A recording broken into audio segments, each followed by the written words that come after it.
ये है वो मंदिर जहां आज भी भगवान हनुमान सोने की जंजीरों में बंधे हैं। लेकिन सवाल ये है, जिसे रावण जैसे राक्षस भी न बांध सके, उन्हें आखिर किसने और क्यों बांधा।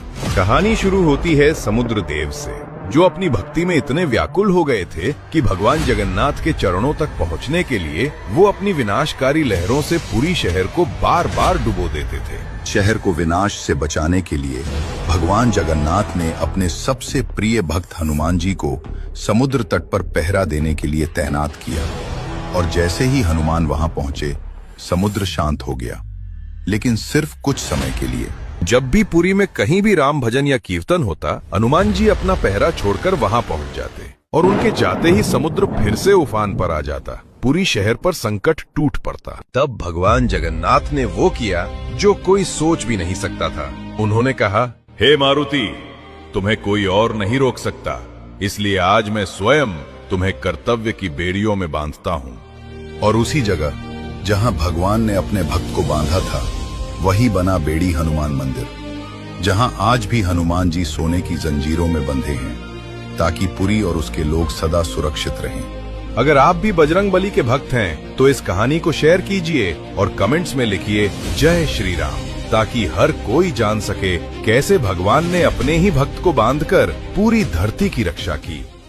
अपने अत्याचारी मामा कंस का वध करके मथुरा को पाप से मुक्त कराने के बाद भगवान कृष्ण ने यमुना के इसी तट पर विश्राम किया था। लेकिन इस विश्राम के स्थान का सबसे बड़ा रहस्य कृष्ण से नहीं, बल्कि मृत्यु के देवता यमराज से जुड़ा है। कहानी यह है कि यह यमुना नदी, जहां कृष्ण ने विश्राम किया, स्वयं मृत्यु के देवता यमराज की बहन है। दोनों सूर्य देव की संतान थे और भाई बहन में असीम प्रेम था। लेकिन यमराज अपने काम में इतने व्यस्त रहते थे कि उन्हें अपनी बहन से मिलने का समय ही नहीं मिलता था। देवी यमुना बार बार उन्हें निमंत्रण देती, लेकिन हर बार यमराज टाल देते। अंत में एक दिन यमुना ने अपने भाई को वचन से बांध लिया और यमराज को उनसे मिलने आना ही पड़ा।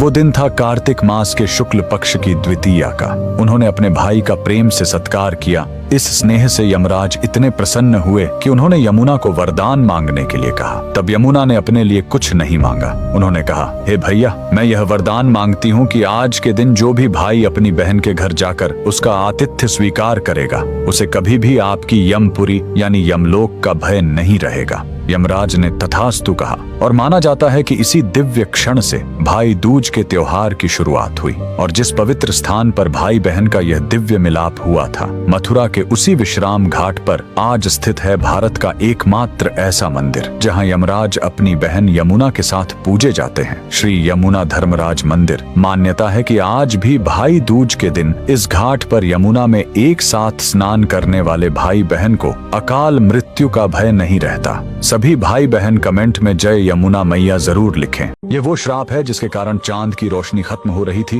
और पूरी पृथ्वी पर अंधेरा छाने लगा था। शिव को तुरंत प्रकट होना पड़ा। ये कहानी शुरू होती है प्रजापति दक्ष से, जिन्होंने अपनी 27 नक्षत्र पुत्रियों का विवाह चंद्रदेव से इस शर्त पर किया था कि वह सभी के साथ समान व्यवहार करेंगे। लेकिन चंद्रदेव का सारा प्रेम और ध्यान सिर्फ उनकी एक पत्नी रोहिणी पर ही केंद्रित हो गया। बाकी 26 पत्नियों की उपेक्षा और दुख से जब उनकी शिकायतें प्रजापति दक्ष तक पहुंची, तो क्रोधित होकर उन्होंने चंद्रदेव को श्राप दे दिया, तुमने मेरे वचन को तोड़ा है, जाओ, तुम्हारा सारा तेज, सारी कलाएं और तुम्हारी सारी सुंदरता धीरे धीरे खत्म हो जाएगी और तुम क्षय रोग से गलकर नष्ट हो जाओगे। श्राप तुरंत असर करने लगा। चांद का प्रकाश हर पल कम होने लगा, जिससे धरती पर वनस्पतियों और औषधियों का रस सूखने लगा। सृष्टि का संतुलन बिगड़ने लगा। अपने अंत को निकट देखकर भयभीत चंद्रदेव ने ब्रह्मा जी से उपाय पूछा। ब्रह्मा जी ने उन्हें गुजरात के प्रभास क्षेत्र में समुद्र तट पर जाकर महादेव की तपस्या करने को कहा। चंद्रदेव ने उस पवित्र स्थान पर एक शिवलिंग स्थापित किया और घोर तपस्या की। उनकी भक्ति से प्रसन्न होकर भगवान शिव प्रकट हुए। उन्होंने कहा, मैं दक्ष के श्राप को पूरी तरह खत्म तो नहीं कर सकता,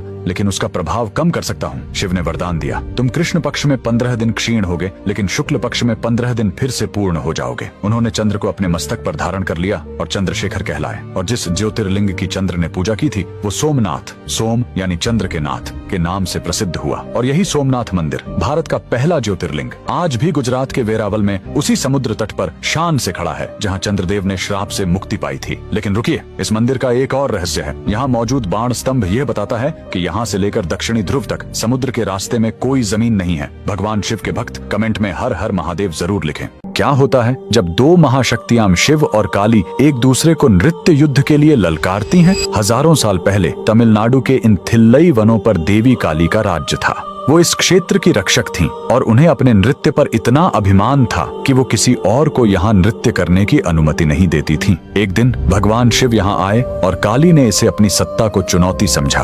उन्होंने शिव को एक नृत्य प्रतियोगिता के लिए ललकारा। शिव ने चुनौती स्वीकार कर ली और फिर शुरू हुआ वो महानृत्य जिसे देखने देवता भी स्वर्ग से उतर आए। दोनों ने एक से बढ़कर एक अद्भुत मुद्राओं का प्रदर्शन किया, लेकिन कोई भी हार नहीं मान रहा था। तब अंत में भगवान शिव ने ऊर्ध्व तांडव मुद्रा का प्रदर्शन किया, जिसमें उन्होंने अपना पैर सीधे अपने सिर के ऊपर तक उठा लिया। एक स्त्री होने की मर्यादा के कारण देवी काली इस मुद्रा को नहीं दोहरा सकी और उन्होंने अपनी हार स्वीकार कर ली। और जिस स्थान पर यह दिव्य नृत्य युद्ध हुआ था, वहीं आज खड़ा है तमिलनाडु का प्रसिद्ध थिल्लई नटराज मंदिर। यहाँ गर्भगृह में एक तरफ तो भगवान शिव अपने नटराज के साकार रूप में मौजूद हैं, उसी दिव्य नृत्य मुद्रा में, लेकिन चौंकाने वाली बात दूसरी तरफ है। यहाँ एक पर्दा है और जब वो हटता है तो अंदर कुछ नहीं दिखता, सिर्फ शून्य। यही है चिदम्बरम रहस्यम। मान्यता है कि यह भगवान का निराकार रूप है, जहाँ वे अदृश्य रूप में भी निरंतर अपना आनंद तांडव कर रहे हैं। एक ही मंदिर में भगवान के दो रूप, एक जिसे आंखें देख सकती हैं और दूसरा जिसे सिर्फ महसूस किया जा सकता है। भगवान शिव के सभी भक्त कमेंट में हर हर महादेव जरूर लिखें। मित्रों, भगवान श्री कृष्ण कहते हैं, सब कुछ सीखना ही ज्ञान नहीं है, कुछ बातों को नजरअंदाज करना भी ज्ञान है। तुम बस सब्र करो और भगवान पर भरोसा रखो, चमत्कार भी होगा जिसका तुम्हें इंतजार है। चिंता मत करो, एक दिन भगवान तुम्हें खोई हुई मुस्कुराहटें लौटा देंगे, फिर तुम पहले की तरह मुस्कुराओगे। लोग कीचड़ उछाले तो परवाह ना करो, इंसान केवल वही दे सकता है जो उसके पास होता है।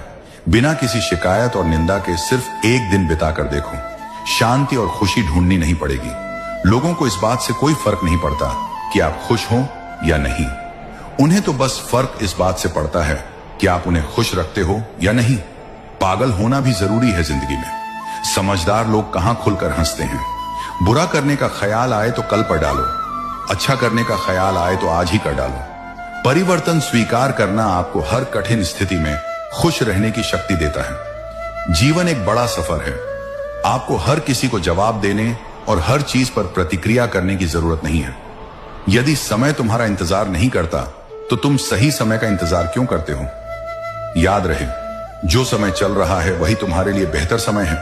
जीवन में संकट आने पर निराश होने की आवश्यकता नहीं है, उनसे नफरत करने की जरूरत नहीं, क्योंकि कठिनाइयों के कारण हम मजबूत होते हैं। कठिनाइयां हमें जीना सिखाती हैं और हमारी हिम्मत और आत्मविश्वास को बढ़ाती हैं। हमारे अंदर छिपी हुई ताकत और क्षमताओं को प्रदर्शित करने के लिए यह एक अच्छा मौका होता है। समस्या का समाधान इस बात पर निर्भर करता है कि हमारा सलाहकार कौन है। दुर्योधन शकुनी से सलाह लेता था और अर्जुन श्री कृष्ण से। शंका का कोई इलाज नहीं है, चरित्र का कोई प्रमाण नहीं है, मन से अच्छा कोई साधन नहीं है और शब्द से तीखा कोई शस्त्र नहीं है। ऊंचा उठना है तो अपने अंदर के अहंकार को निकालकर स्वयं को हल्का कर लीजिए, क्योंकि ऊंचा वही उठता है जो हल्का होता है। इच्छाओं का कभी अंत नहीं होता। अगर आपकी एक इच्छा पूरी होती है तो दूसरी तुरंत जन्म ले लेती है। बीता हुआ कल जीवन को समझने का एक अच्छा मौका है और आने वाला कल जीवन को जीने का दूसरा मौका। हर किसी की मित्रता के पीछे कोई ना कोई कारण छिपा होता है, ये सबसे बड़ा सत्य है और हकीकत भी। वक्त से पहले मिली चीज अपना मूल्य खो देती है और वक्त के बाद मिली चीज अपना महत्व। मित्रों, कमेंट में जरूर बताइए कि आपको आज का प्रसंग कैसा लगा। अगर आपके हृदय में श्री कृष्ण के प्रति सच्ची भक्ति है तो इस वीडियो को एक लाइक दें और कमेंट में लिखें जय श्री कृष्ण। और हाँ, पूरी कथा सुनने के लिए हमारे YouTube चैनल का लिंक बायो में है, जरूर देखें।